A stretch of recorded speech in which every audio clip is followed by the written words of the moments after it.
Praise the lord. ఓ చిన్న story చెప్పుకున్నాం. ఒకతను ఓడలో విదేశాల్లో వెళ్దామని టికెట్స్ తీసుకుంటాడు. అయితే తను ఆ టయానికి రాలేకపోతాడు. వచ్చేటప్పటికి ఒక ఓడ వెళ్ళిపోతూ ఉంటుంది. పాపం ఆ ఓడ వెళ్ళిపోతుందని తను టెన్షన్ పడిపోయి తను తెచ్చుకున్న సామాన్లు అక్కడే పెట్టి ఆ ఓడ వెనకాల పరిగెడుతూ ఉంటాడు. అది చాలా దూరం వెళ్ళిపోతుంది, కానీ తన బాధతో వెళ్ళిపోయి అక్కడ మోకాలు వేసి బాధపడుతూ ఉంటాడు. అంతలో అక్కడికి ఒక పెద్ద ఆయన వచ్చి, నీ వాడ వెళ్ళలేదు, ఇది వేరొక వాడ, నువ్వు ఎందుకని చూసుకోకుండా పరిగెట్టావు, దాని నెంబర్ వేరు కదా అంటాడు. అప్పుడు నేను హడావిడిలో వచ్చేసాను, నాకు టెన్షన్లో తెలియలేదు అని కళ్ళంటా నీళ్ళు పెట్టుకొని ఆ టెన్షన్కి మోకాలు వేసి ఉంటాడేమో, వెయిట్ చేస్తాడు. అంతలో పక్క వాడలోకి జనాలు ఎక్కుతూ ఉంటారు. అదిగో నీ వాడ అని చెప్తాడు. చూసారా ఫ్రెండ్స్, ఈ ఓడకి సంబంధించి ఎందుకు చెప్పానంటే, మనం కూడా అంతే. రక్షణ అనేది మన దగ్గరగా ఉన్నప్పుడు మనకు తెలియదు, అది వెళ్ళిపోతే ఆ బాధ ఏంటో తెలుసు.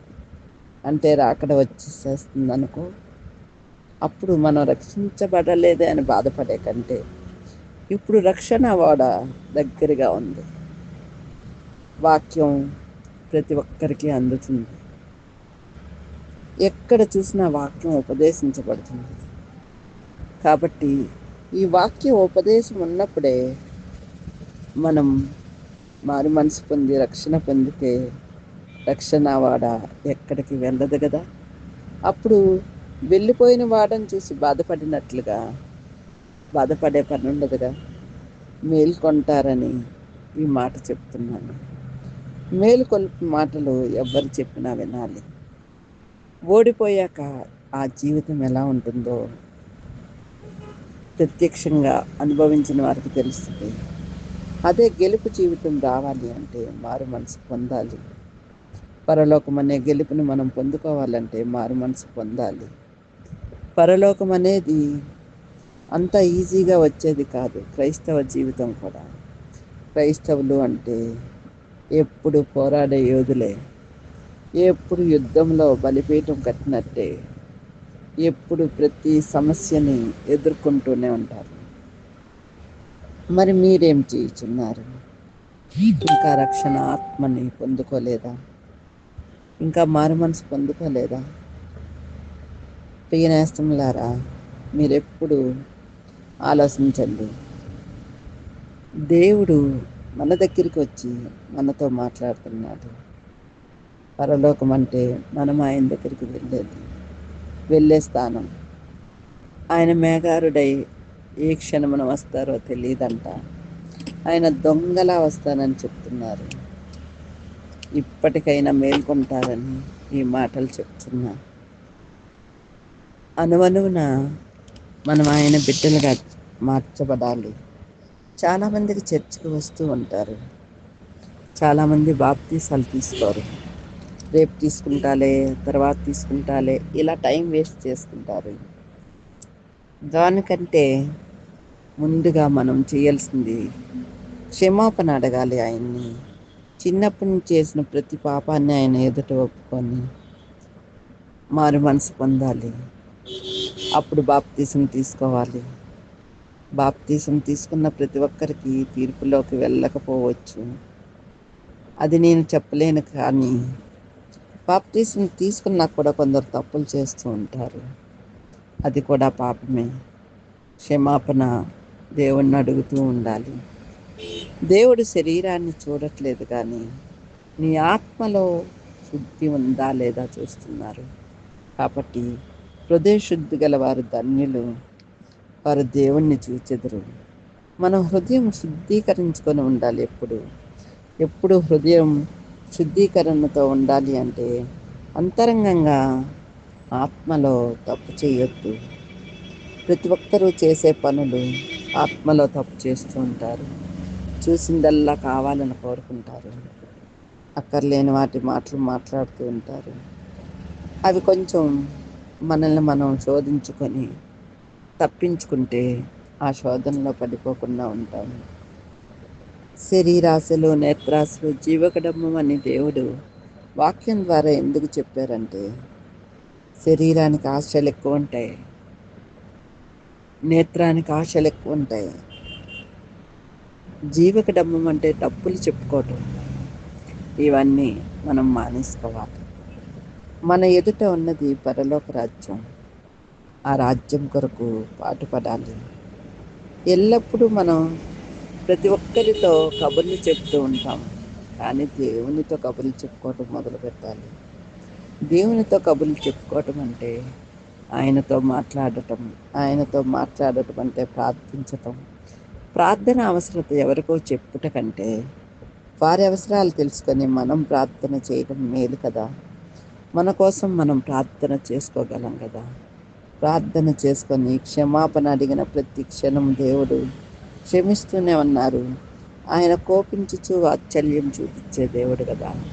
అదిగో ఆ వాడ దగ్గరికి వెళ్ళిన వ్యక్తి అల్లాడిపోతున్నాడు మోకాళ్ళు వేసి. ఎలా అంటే, నేను ఇప్పుడు దాంట్లో వెళ్ళకపోతే నాకు ఉద్యోగం పోతుంది, నేనేం చేయాలి అని. ఆ పెద్ద ఆయన వచ్చి చెప్పకపోతే ఈ వాడ కూడా మిస్ అయ్యేవాడు. మనం అలా మిస్ అవ్వకూడదంటే దైవ సేవకులు చెప్పే ప్రతి మాటని తూచా తప్పకుండా పాటించాలి.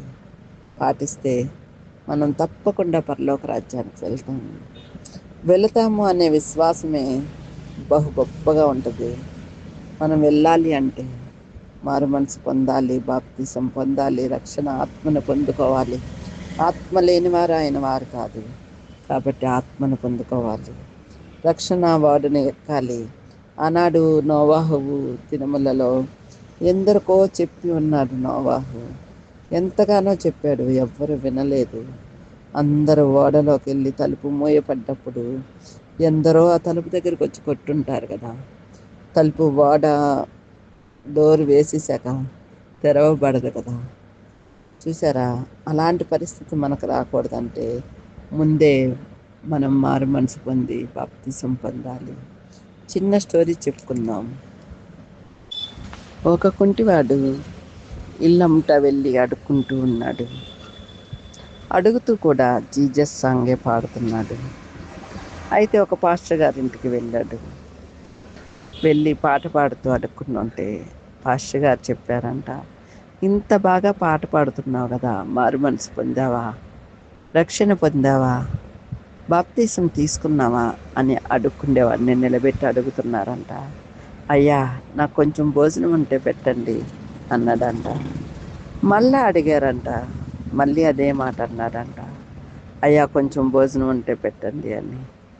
అదేంటి నేను అడిగిన దానికి సమాధానం చెప్పట్లేదంటే, మీ పాస్టర్స్ ఉన్నారే, ఎక్కడికి వెళ్ళినా మారు మనసు పొందు, రక్షణ పొందు అంటారు అని ఆయన చెప్తే, సరే రా అయితే భోజనం పెడతాను అని కంచంలో అన్నం పెట్టకుండా కూర ఒకటి వేసి తిను అన్నారంట. అంటే అదేంటి పాస్టర్ గారు, అన్నం పెట్టాలి కదా, కూర వేస్తే ఎలాగూ అంటే, మరి నువ్వు ఆహారం పెట్టమన్నావు, నా దగ్గర కూరే ఉంది అదే పెట్టాను తిను అంటే, అలా ఎలా తినగలనండి, అన్నం పెట్టకుండా కూరతో నేను ఎలా తింటాను అంటే, మరి దేవుని పాట పాడుతున్నావు కదా, మరి మారు మనసు లేకుండా ఎలా పాడుతున్నావు అని అంటే, నేను అడుక్కోవటానికి ఆ పాట నేర్చుకున్నానండి అని. అయితే నీకు కడుపు నిండా భోజనం పెడతా, నీకు అడుక్కుండే పరిస్థితి నుంచి బయటకు వస్తాకి మార్గం చెప్తా, వస్తావా అని ఆ పాస్టర్ గారు అన్నారంట. వెంటనే అతను, అదెలా సాధ్యం, నేను కుంటివాడిని కదా, అడుక్కోవటానికి నాకు అలవాటు అయిపోయింది కదా, నేను ఎలా బయటకు వస్తాను అంటే, లేదు లేదు, ఇక్కడే భోజనం చేయకముందే నువ్వు మోకరించు, నీకు దేవుడు మంచి చేస్తే మంచి జరుగుతుంది, లేదా మనుషులు ఎవ్వరూ నీకు మంచి చేయలేరు అని చెప్పారంట. సరేనని మోకాళ్ళు వేయమంటుంటే, నేను కొంచెమే వేయగలను, హాఫ్ మోకాలే వేస్తానని హాఫ్ మోకాలే వేసాడంట. వేస్తే, నువ్వు చేతులు పైకి ఎత్తగలవు కదా, ఎత్తు అని ఆ పాస్టర్ గారు అక్కడే మోకరించి ప్రార్థన చేయటం మొదలుపెట్టారంట. అయ్యా, ఇన్నాళ్ళు ఇతను అడుక్కోవడంలో పడిపోయి నీ పాటలు స్తుతిస్తూనే ఉన్నాడు, కానీ ఏనాడు మారు మనసు పొందాలని తను తెలుసుకోలేకపోయాడు. తనని మన్నించి మారు మనసును దయచేయండి అయ్యా అని ప్రార్థన చేస్తున్నారంట. ఆ ప్రార్థన చేస్తూనే ఉన్నారంట. తన అపరాధాలు ఒప్పుకో అయ్యా, నేను మీ పాదాలు పట్టుకొని అడుగుతున్నానయ్యా అని పాస్టర్ గారు కన్నీటితో ప్రార్థన చేస్తున్నారంట. ఇతనికి పశ్చాత్తాపం కలిగింది. అప్పటి వరకు తను కళ్ళు మూసుకోలేదంట. పాస్టర్ గారు ఏడుస్తుంటే తిన కూడా ఏడవటం మొదలుపెట్టాడంట.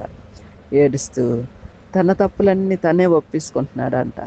నేను చిన్నప్పటి నుంచి ఇలా చేశానయ్యా, అలా చేశానయ్యా, అలా చేశాను, ఇలా చేశానని అనుకోకుండా తన తప్పులు తను ఒప్పేసుకుంటున్నాడంట. ఒప్పుకొని కళ్ళంతా నీళ్ళు అలా కారిపోతున్నాయంట. పాస్టర్ గారు ఆమెననేటప్పటికి అతను కన్నులు తెరిచి, నన్ను క్షమించండి అయ్యా, నేను మిమ్మల్ని ఏడిపించానయ్యా అంటే, లేదు లేదు, మేము అనేకుల కొరకు ఏడుస్తూ ప్రార్థన చేస్తాం. ఈరోజు నేను ఉపవాసం ఉన్నాను. నా ఉపవాస భోజనాన్ని ఎవరికైనా పెట్టాలని ఎదురు చూస్తున్నాను. నువ్వు వచ్చావు, ఇదిగో నేను ఉపవసించిన భోజనాన్ని నీకు పెడుతున్నాను అని కూర్చోబెట్టి భోజనం పెట్టారంట. తన కడుపు నిండా తిని, అయ్యా ఇక నుంచి నేనేమి అడుక్కోనయ్యా, ఇన్నాళ్ళు నా దగ్గర చాలా ధనం ఉందయ్యా, అడుక్కున్న ధనం, దానితో నేను కష్టపడి పని చేస్తాను అని చెప్పి వెళ్ళిపోయాడంట. వెళ్ళిపోయాడు. ఇంక మరలా కనపడలేదంట. చాలా రోజులు అయిపోయిందంట. సరేలే అని ఈ పాస్టర్ గారు కూడా మామూలుగా ఉన్నారట. కొన్ని రోజుల తర్వాత అతను తెల్లని వస్త్రాలు వేసుకొని కుంటుకుంటా రోడ్డు మీద కరపత్రాలు పంచుతున్నాడంట. ఏంటో తెలుసా, తన సాక్ష్యాన్ని, ఈ పాస్టర్ గారు చేసిన మేలుని అన్నీ రాసి కరపత్రాలు పంచుతున్నాడంట. తనే కొట్టించుకున్నాడంట కరపత్రాలు. కరపత్రాలు పంచుతుంటే అందరూ కుంటివాడు కదా, ఏదో పంచుతున్నాడులే అని చాలామంది తీసుకుంటున్నారంట, రోడ్డు మీద పడేస్తున్నారంట. అతను ఏరుకుంటా ఒక కార్ దగ్గరికి వెళ్ళి అయితే పాస్టర్ గారంట, అయ్యో బాగున్నావా అనేసి పలకరించారంట. ప్రైజ్ లార్డ్ అయ్య గారు అన్నాడంట. ప్రైజ్ లార్డా, ఓకే దేవుని స్తోత్రం అని చెప్పి, ఏంటి ఏం చేస్తున్నావు అంటే, అయ్యా మీరు ఆ రోజు ప్రార్థన చేసి పంపించారు, నేను కష్టపడి పని చేస్తున్నాను, రూపాయి సంపాదిస్తున్నాను, నా సాక్ష్య జీవితాన్ని ఇదిగో ఈ పేపర్లో ముద్రింప చేశాను, కరపత్రాలుగా అందరికీ పంచుతున్నానయ్యా, నేను బాప్తీసం తీసుకున్నానని చెప్పాడంట. వెంటనే పాస్టర్ గారు దేవునికి స్తోత్రం, గాడ్ బ్లెస్ యూ అని చెప్పి వెళ్ళిపోయారంట. చూసారా, ఒక మనిషి మారు మనసు పొందడానికి అది అడుక్కుండే వాళ్ళ, పేదవాళ్ళ, డబ్బున్న వాళ్ళ కాదు. ఆ క్షణం దేవుడు తనని దర్శించాడు. అందుకనే తను మారు మనసు పొందగలిగారు. పాస్టర్ గారు మోకరించినప్పుడు తను మోకాళ్ళు వేయలేనన్నాడు. కానీ పాస్టర్ గారు కన్నీళ్ళు చూసి తనకు కూడా కన్నీళ్ళు వచ్చినాయి. అంటే మనం మారు మనసు పొందాలి అంటే మన కళ్ళంట ఖచ్చితంగా కన్నీళ్ళు రావాలి. ఎలా అంటే చేసిన అపరాధాలు ఒప్పుకుంటూ ఉంటే చాలు కన్నీళ్ళు వచ్చేస్తాయి. ఎందుకంటే ఫలానా రోజు ఫలానాది చేశాను కదా, ఫలానా రోజు ఫలానాది చేశాను కదా అని ఒక్కొక్కటి దేవుడే గుర్తు చేస్తాడు. అవి ఒప్పందం చేసుకోవాలి. ఓర్పుగా, సహనంగా అవన్నీ ఆయన సన్నిధిలో ఒప్పుకున్నామంటే మారు మనసు వచ్చినట్లే. అప్పుడు దేవుడే నీకు బాప్తీసం తీసుకోమని నీతో మాట్లాడతారు. నువ్వు బాప్తీసం తీసుకోవచ్చు. ఇదే ఒక ప్రక్రియ. నిజంగా ఓడని తను మిస్ అయినప్పుడు బాధపడ్డ బాధ దేవుని సన్నిధిలో బాధపడి ఉంటే టైంకి వెళ్ళేవాడు కదా. కానీ ఇప్పుడు తనకి ఓడ దొరికింది. ఆ కన్నీళ్ళు అక్కడ కార్చాడు కాబట్టి దేవుడు ఆ ఓడనే వెళ్ళకుండా చేశాడు. పక్క ఉన్న ఓడలోకి ఎక్కి కూర్చొని అనుకుంటున్నాడంట, నేను ఒక 5 నిమిషాలు ప్రాణం పోయినంత బాధపడ్డాను కదా, ఇదే నా కష్టం అంటే. ఇన్నాళ్ళు కష్టం తెలియకుండా ఉద్యోగం, వ్యాపారం అని పరుగులెడుతూ ఉన్నాను. కానీ దేవుడు నాకు తెలియజేశాడు, ఇప్పుడు కానీ నేను ఆ దేశానికి వెళ్ళకపోతే నా ఉద్యోగం పోయేది, నా కుటుంబం రోడ్డున పడేది. ఒక 5-10 నిమిషాల ముందు నేను రాకుండా టైంకి వచ్చాను కాబట్టి ఇంత టెన్షన్ పడ్డాను అని. చూసారా, ఎవరమైనా సరే దేవుడు ఏ సమయానికి వస్తాడో తెలియదు కదా. సమయానికి ముందే దేవుడి సన్నిధానికి వెళ్ళటం నేర్చుకోవాలి. ఆయన మన కోసం వెయిట్ చేయకూడదు, మనం ఆయన కోసం వెయిట్ చేయాలి. ఇది ప్రతి ఒక్కరూ నేర్చుకోవాల్సిన విషయం. దేవుని సన్నిధికి ఎప్పుడు మనం ముందుగా వెళ్ళి కూర్చొని ఆయన్ని స్తుతించాలి. ఆయన స్తుతించాక ఆయన అక్కడ ఆసీనుడై ఉండాలి. అంతేగాని మనమేం చేస్తాం, లేటుగా ఎప్పుడో పాస్టర్ గారు వాక్యం మొదలెట్టి, పాస్టర్ గారి ద్వారా దేవుడే కదా మనతో మాట్లాడేది, అప్పుడు మొదలై వస్తారు. అంటే లేట్ కమ్మర్స్ అనమాట. వీళ్ళు లేజీగా ఉంటారు. ఎందుకో తెలుసా, అన్ని విషయాల్లో దేవుడు అది ఇష్టపడడు. ఆయనకెప్పుడు క్రమముగా ఉండాలి. బైబిల్లో ప్రతి క్రమాన్ని ఎలా ఉండాలో నేర్పిస్తుంది బైబిల్. మనం ఎలా మోకరించాలో నేర్పిస్తుంది. మనం ఎలా కన్నీరు విడవాలో నేర్పిస్తుంది. ఒక్కొక్కరి జీవితాన్ని ఒక్కొక్క విషయంలో మనకు ముందు పెడుతున్నాడు దేవుడు. ఆ విషయాలు అక్కడ పాస్టర్ గారు చెప్పినప్పుడల్లా మన మైండ్లో అవి స్థిరపడిపోవాలి. దేవుని స్తోత్రం. Thank you friends.